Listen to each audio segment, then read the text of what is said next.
Laboratories हैं उसके ऊपर हमने देखा हमारे साथ चेयरमैन PCSIR डॉक्टर आबदी साहब ने भी। तो ये जो कैनबिस का जो प्रोजेक्ट हमने लॉन्च किया है, जिसकी तरफ हम तेज़ी से बढ़ रहे हैं, इसके जो पहला हमारे जो फॉर्म्स हैं वो इंशाल्लाह अगले 3 महीनों में रेडी हो जाएंगे, जिससे हमारी तवक्को ये है कि पहले साल में हम जो कैनबिस की जो मार्केट है उसका तकरीबन 30 से 50 मिलियन डॉलर जो है उसको हम कैप्चर कर सकेंगे। और ये एक बहुत बड़ी मार्केट है। ओवरऑल दुनिया में जो इस वक्त कैनबिस की मार्केट है वो तकरीबन 26 बिलियन डॉलर है, और हमारा जो इब्तिदा है उसमें भी इंशाल्लाह 30 से 50 मिलियन डॉलर एक साल में हम ऐड कर पाएंगे पाकिस्तान की एंट्री के साथ ही इस मार्केट में। और इंशाल्लाह 3 सालों में हमारा टारगेट ये है कि हम इसको तकरीबन बिलियन डॉलर के ऊपर ले जाएंगे।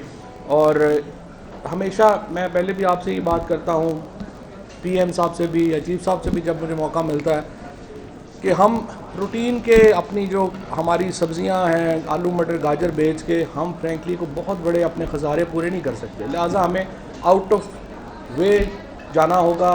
जो डिजिटल टेक्नोलॉजीज़ हैं और बायो टेक्नोलॉजीज़, ये 2 ही एरियाज़ हैं जिसमें कि हम जाकर अपनी काया पलट सकते हैं। और दूसरी मुझे बड़ी खुशी ये हुई है कि इस यूनिवर्सिटी में जो साइंस की जो तकरीबन 45% जो तालिब इल्म हैं वो ख़वातीन हैं।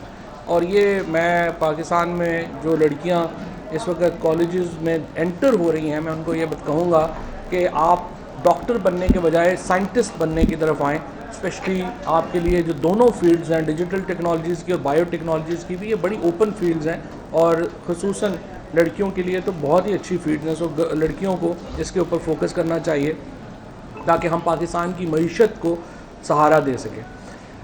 इसके साथ साथ जिस तरह से मैंने आपको डिजिटल टेक्नोलॉजीज़ की अगर बात करें तो ये दोनों एरियाज़ में फ़ोकस है इस वक्त ministry of science and technology का।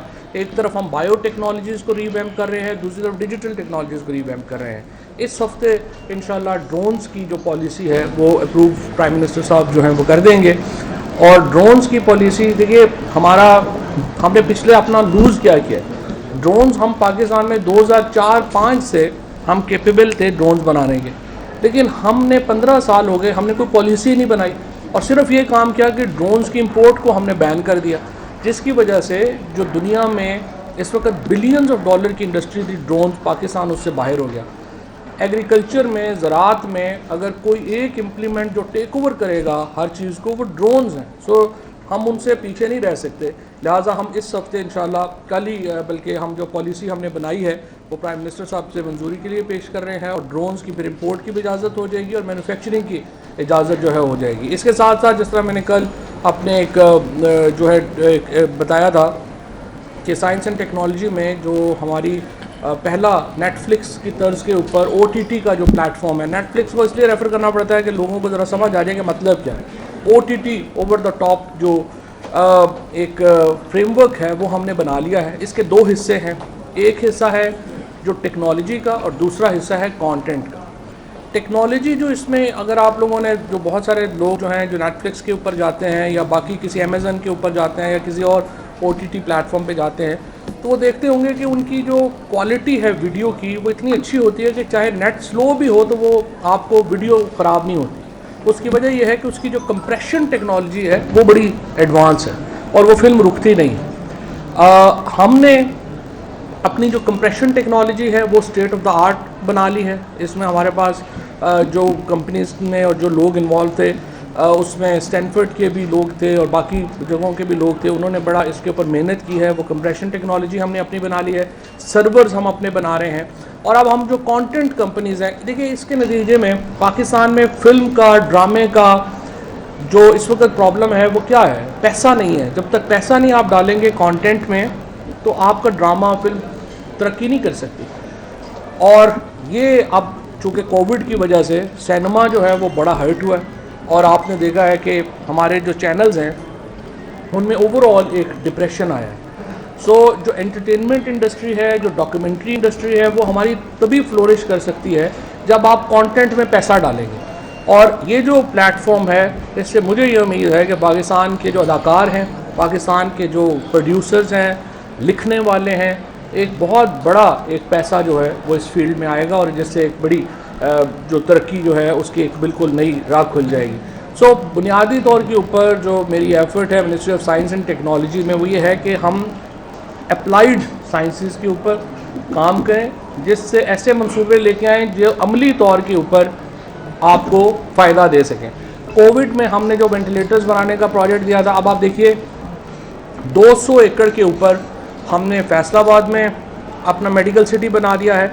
अब इंशाल्लाह ताला अगला जो मेरा टारगेट है वो सियालकोट है, जिसमें कि $400 मिलियन की सर्जिकल गुड्स पहले ही वो एक्सपोर्ट कर रहा है। तो हम वहाँ पे भी एक मेडिकल सिटी बनाना चाह रहे हैं, जहाँ पे इलेक्ट्रोमैग्नेटिक यानी ये जो डायलिसिस मशीनें हैं, एक्सरे मशीनें हैं, वेंटिलेटर्स हैं, ब्लड प्रेशर मशीनें, ये हम अपनी बना सकें।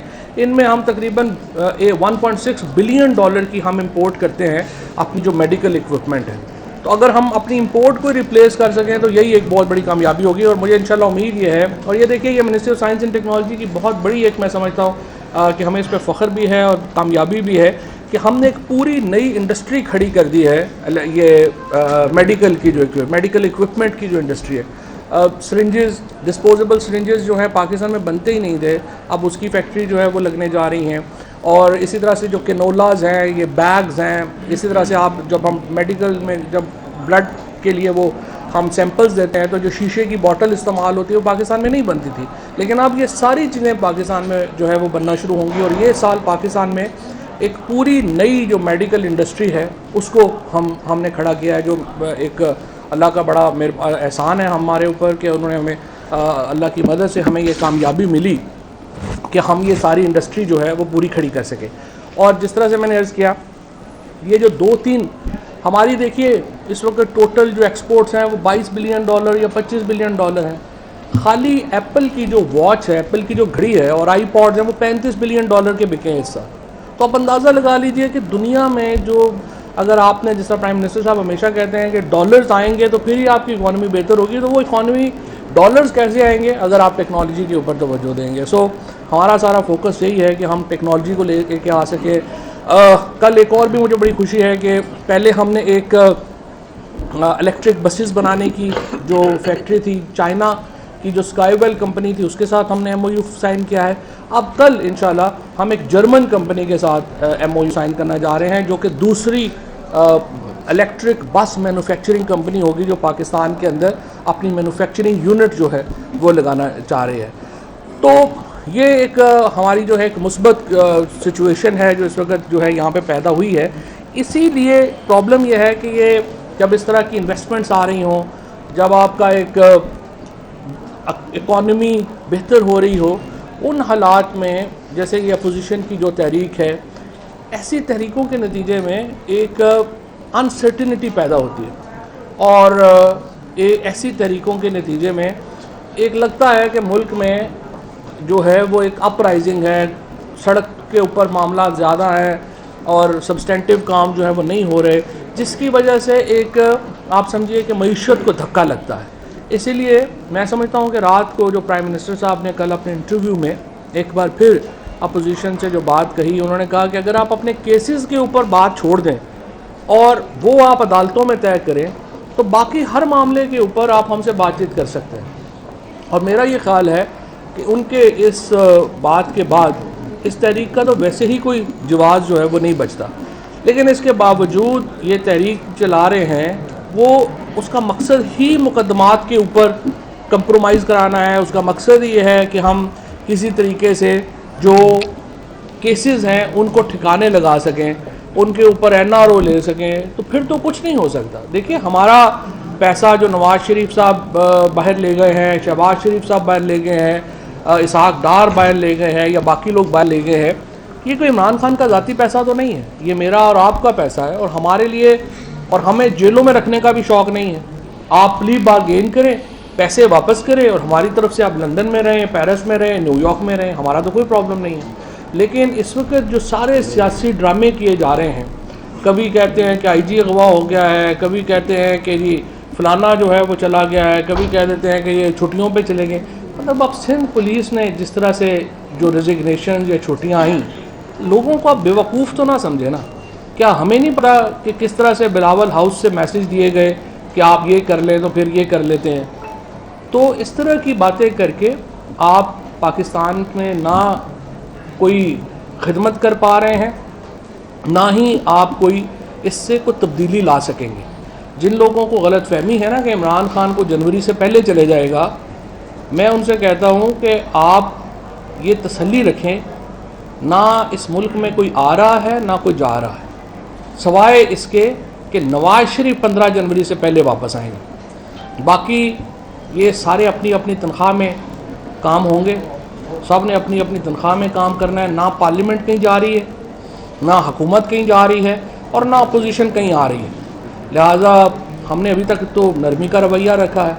आपने देखा है कि हमने गुजरांवाला के अंदर भी मुकम्मल इजाज़त दी है, बाकी जगहों के ऊपर भी, और हमारा यही रहेगा, क्योंकि हम समझते हैं कि इनके पास कोई उस तरह की, ना इनके साथ पब्लिक सपोर्ट है, ना इनके साथ कोई और किसी किस्म का कोई हमदर्दी है किसी को। लिहाजा ये बड़ी जल्दी अपनी जो एफ़र्ट्स हैं वो करके ये थक जाएंगे और फिर आप मुज़ाकरात की तरफ आ जाएंगे। अभी प्राइम मिनिस्टर साहब ने कहा है आप अपनी एफ़र्ट करने के बाद मुज़ाकरात पे आना चाहते हैं, आपकी मर्ज़ी है। हम अभी आपको कह रहे हैं आ जाएं, इलेक्टोरल रिफॉर्म्स के ऊपर बैठना है, आप कल से आ जाएं। लेकिन अगर आप नहीं आना चाहते और अगर आपने लाजमी तौर के ऊपर सड़कों का रास्ता लेना है और थकाना है, ये आपकी अपनी मर्ज़ी है। बाकी ये जिस तरह से मैंने कहा कि ये सब लोग जो हैं अपनी अपनी तनख्वाह में काम करें। नवाज शरीफ जो है उनको मुबैना तौर पर NRO देकर बाहर भेज दिया गया, तो ऑपोजिशन कहती है जो मामला तय हुए थे बाकी भी NRO के हवाले से, तो बाकी लोगों को भी बाहर जाने देते, क्या वजह है? क्या मामला कोई तय नहीं हुए थे? सही बात यह है कि जिस तरह से नवाज शरीफ साहब बाहर गए हैं, और आपको पता है कि मैं तो आपके सामने भी हमेशा कहता रहा कि इनको बाहर जाने की इजाज़त नहीं जो है वो होनी चाहिए, क्योंकि पाकिस्तान में बाकी लोग भी तो जेलों में बीमार हैं ना, फिर तो सबको भेजना चाहिए था। लेकिन बहरहाल उस वक्त एक माहौल बन गया और उनको जो है वो बाहर जो है वो गए। लेकिन अब हमने भेजना किसी को नहीं है, उनको ही वापस लेके आना है। तो इंशाल्लाह आपने जो बात की है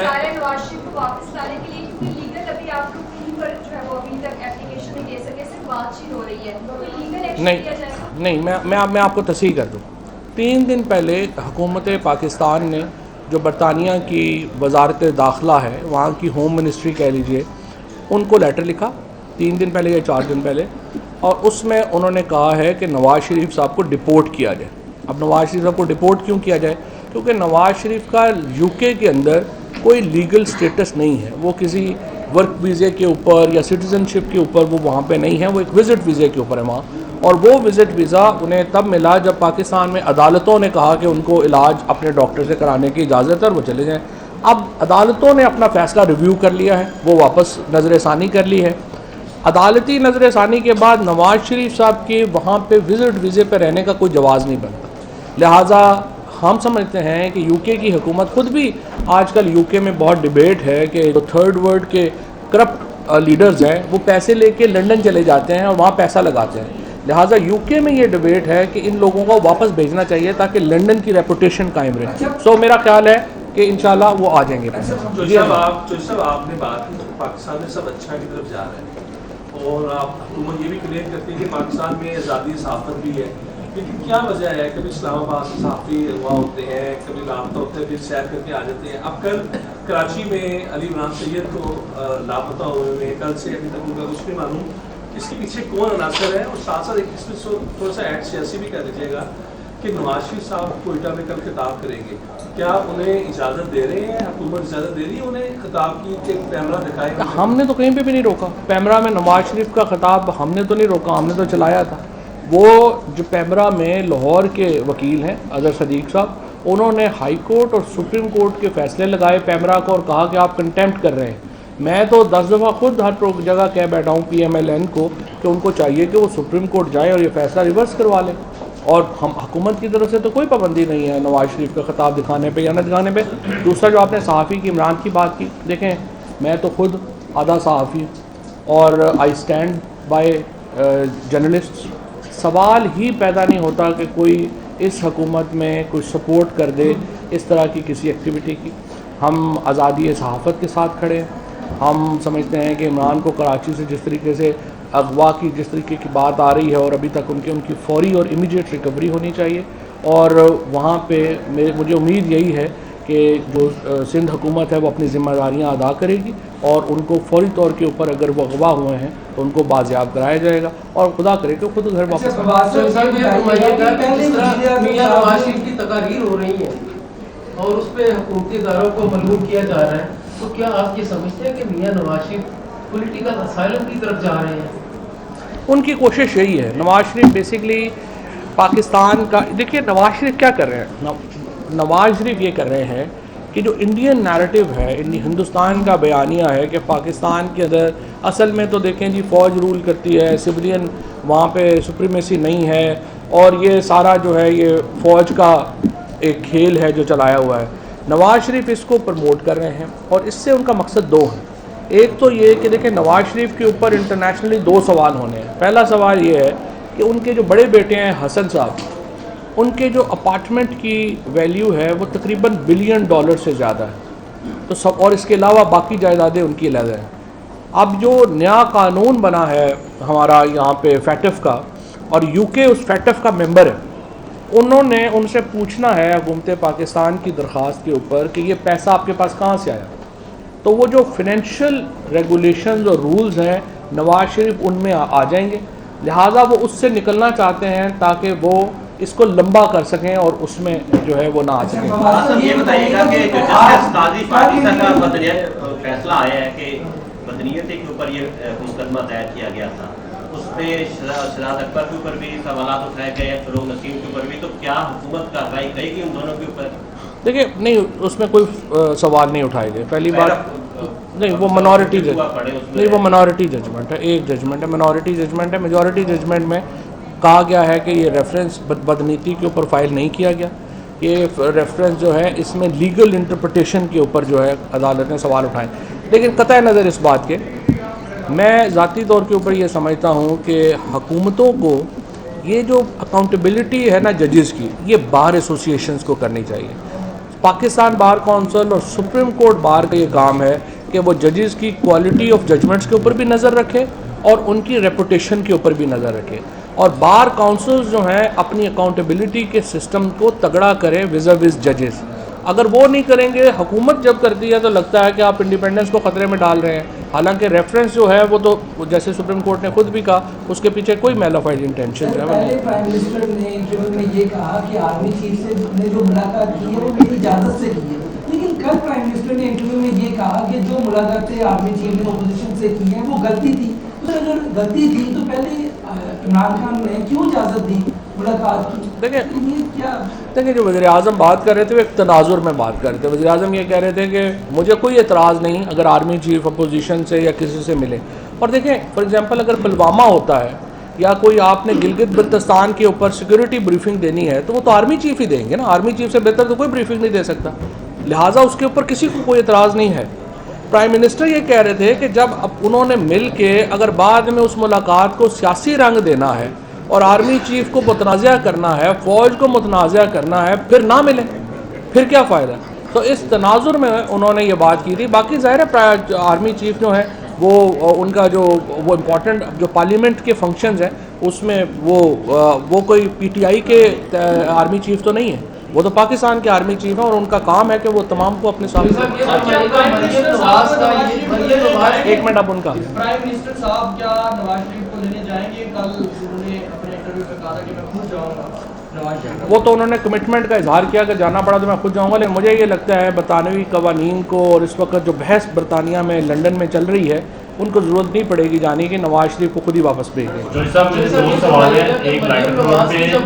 एक मिनट ना, तेरा एक सवाल हो गया तेरा पहले। एक लाइटर नोट पर एक हार्ड क्वेश्चन होगा। लाइटर नोट पे ये आज मरियम नवाज शरीफ की सालगिरह है, जहाज में उन्होंने सालगिरह मनाई, आप उनको वेल विशेस देना चाहिए। दूसरा ये समझते हैं कि नवाज शरीफ 25 दिसंबर को अपनी सालगिरह लाहौर की जेल में मनाएंगे या किसी और जेल में मनाएंगे। हार्ड क्वेश्चन ये है कि चीनी की जो कंपटीशन कमीशन की जो रिपोर्ट आई है उसमें ये वाज़ेह हुआ है कि 2019 के दौरान 70 अरब रुपया ये चीनी माफिया ने कमाया। उसमें आपकी पार्टी के भी सरकर्दा रहनुमा जो इस वक्त लंदन में बैठे हैं, उनको वापस लाने के लिए और उनके खिलाफ कार्रवाई के लिए गवर्नमेंट क्या क्या? पहली बात तो ये है कि मरियम बीबी को सालगिरह बहुत मुबारक, हैप्पी बर्थडे, और आप खुदा के लिए बड़ी हो जाए। और दूसरी बात यह है कि नवाज़ शरीफ साहब के लिए हमारी पूरी कोशिश होगी कि 25 दिसंबर तक वापस आ जाएं और अपनी सालगिरह अपनों में मनाएं, हम में और आप में मनाएं। और अगर वो फिर भी रूठे रहे तो इंशाल्लाह 15 जनवरी तक जो है वो आ जाएंगे। दूसरी बात जो आपने कही कि चीनी का, देखिए ये जो सारे फैक्ट्स हैं ये कैसे सामने आए हैं। पहली बार 70 साल की तारीख़ में पाकिस्तान में किसी हुकूमत ने इतने बड़े कार्टेल के ख़िलाफ़ एक इन्वेस्टिगेशन लॉन्च की और उसके नतीजे में ये फैक्ट्स जो हैं वो हमारे सामने आए हैं। अब जो कंपटीशन कमीशन ऑफ पाकिस्तान है, FIA है, उनको ये केस सौंप दिया है, ये उनको जिम्मेदारियां भी दे दी हैं और इंशाल्लाह ताला वो जो भी कार्रवाई करेंगे हुकूमत उन्हें पूरा सपोर्ट करेगी। साहब, ये बताइएगा कि मरीम नवाज की जब बेल हुई थी तो वो subject to look after her father चले गए लूना में। अब मरीम नवाज जो है वो बरमला कह रही है हुकूमत को कि अगर गिरफ्तार करना है तो मुझे करो, तो वो तो पहले से बेल पे हैं, तो उनको बेल पे उनके खिलाफ ना जाना वो डील है या डील है? हम नवाज शरीफ को भी गिरफ्तार नहीं करना चाहते, हम मरियम को भी नहीं करना चाहते, हम शहबाज शरीफ साहब को भी नहीं करना चाहते। हम सिर्फ कहते हैं हमारे पैसे वापस करो भाई। ये आप सिंपल प्ली बारगेन में जाएं और पाकिस्तान, ये पैसे पाकिस्तान के लोगों के, मुझे आप बताइए ना, हसन नवाज शरीफ को कितना बड़ा जीनियस है जो $1 बिलियन के अपार्टमेंट में वहाँ पे रह रहे हैं, जो दुनिया के कोई और जो अपना बड़े बड़े अमीर लोग हैं वो नहीं रह रहे। हसन नवाज शरीफ या हुसैन नवाज शरीफ जो हैं इनके पास क्या गिदड़ सिंगी है कि अभी ये बेचारों का जब शनाख्ती कार्ड नहीं बना था उससे पहले ये बिलियनर हो गए थे। तो इतना बेवकूफ़ तो ना समझे पाकिस्तान के लोगों को। और दोबारा मैं ये कहूँगा ये लड़ाई हमारी उतनी है उनसे जितनी आपकी उनसे है या किसी भी पाकिस्तानी की उनसे। सिंपल बात है, आपने पैसे वापस करने हैं, प्ली बार्गेन करें, हमारी भी जान छोड़े और कौम की जान भी छोड़े।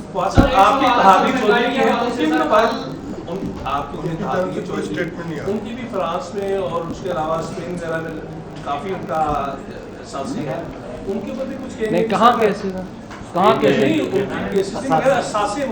केसेस में तो हो ना, केसेस आपके नैब में चल रहा है, सुना कि दोनों नैब का काम है करे, हम तो पूरा हम तो हर जगह सपोर्ट कर रहे हैं। मुझे कामरान साहब को भी लगाई गई थी बिल्कुल, लेकिन साबित नहीं हुआ।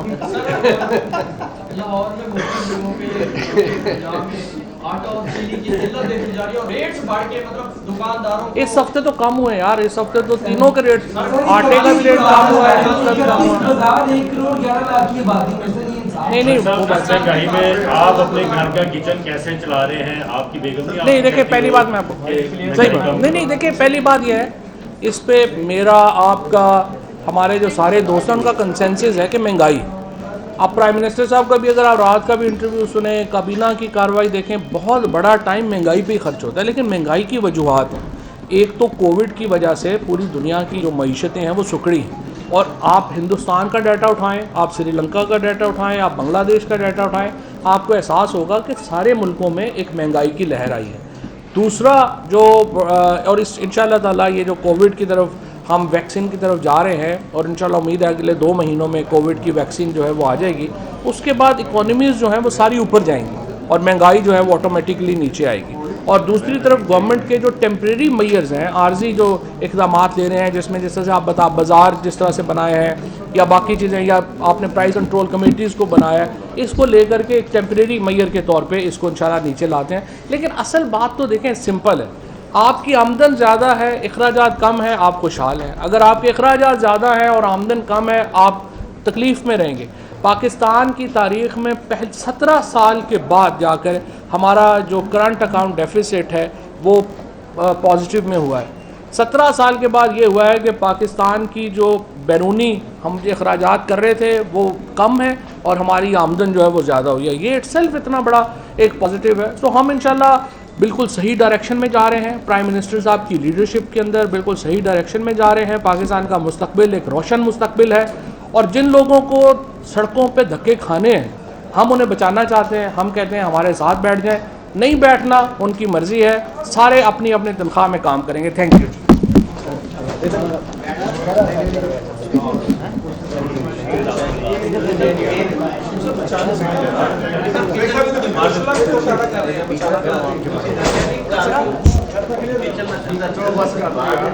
चल रहे हैं